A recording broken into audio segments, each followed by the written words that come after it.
कहते हैं समय से पूर्व कुछ नहीं होता, हर बात का एक समय होता है।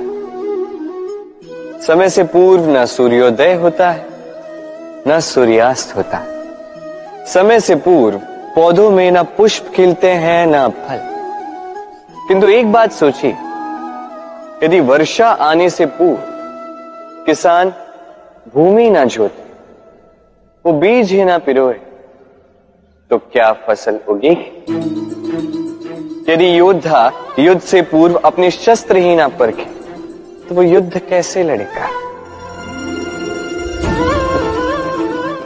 इसका अर्थ ये है, समय आपका जब आना है तब अवश्य आएगा, किंतु तब तक ये महत्वपूर्ण है कि आप स्वयं को उसके लिए सज्ज रखें, क्योंकि ये अवसर, ये शब्द बोलने में जितना छोटा है, ये आता भी उतने छोटे समय के लिए है और फिर निकल जाता है।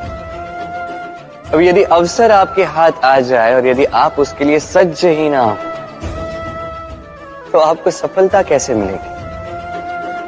तो आप उचित समय की प्रतीक्षा कीजिए, उस अवसर की प्रतीक्षा कीजिए, किंतु तब तक निरंतर प्रयासों से स्वयं को और सक्षम बनाते रहिए, क्योंकि सफलता आपकी प्रतीक्षा कर रही है।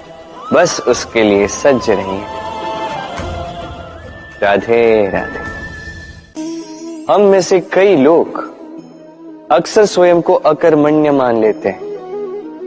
सोचते हैं अब तक इतने प्रयास किए, कुछ नहीं मिला, कदाचित आगे भी कुछ नहीं मिलेगा, और इसीलिए अपने जीवन का सारा बोझ किसी और के कंधे पर डाल देते हैं।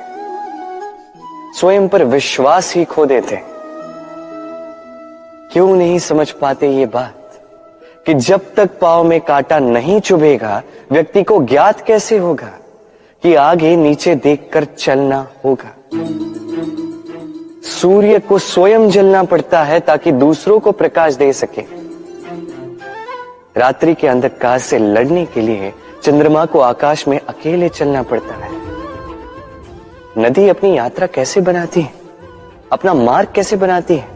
इन चट्टानों से लड़कर बनाती है। यदि आप स्वयं आपकी सहायता करने में सक्षम नहीं रहे, तो निश्चित रूप से आपका यह जीवन व्यर्थ ही है।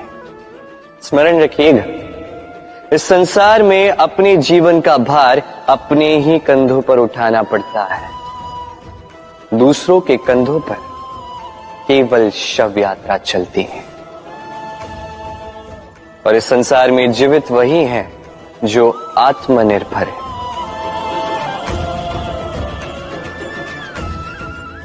राधे राधे। हम सभी कुछ न कुछ पढ़ चुके हैं, कुछ न कुछ सीख चुके हैं, किंतु ये ज्ञान का केवल प्रारंभ है। हमारी चेतना कहां से जागी, ये जानते हुए भी हम समझ नहीं पाते। तो चलिए आज पुनः एक बार सीखते हैं ज्ञान का ककहरा। व्यंजनों का प्रारंभ होता है क से। क से कबूतर, ये पढ़ते पढ़ते हम शब्द रचना सीखते हैं, उसके पश्चात सब कुछ। किंतु क्या कभी आपने सोचा है कि ये क से ही क्यों प्रारंभ होता है, कोई और व्यंजन क्यों नहीं? क्योंकि ये क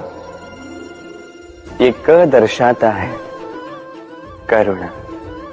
करुणा जो सबसे महत्वपूर्ण भाव है।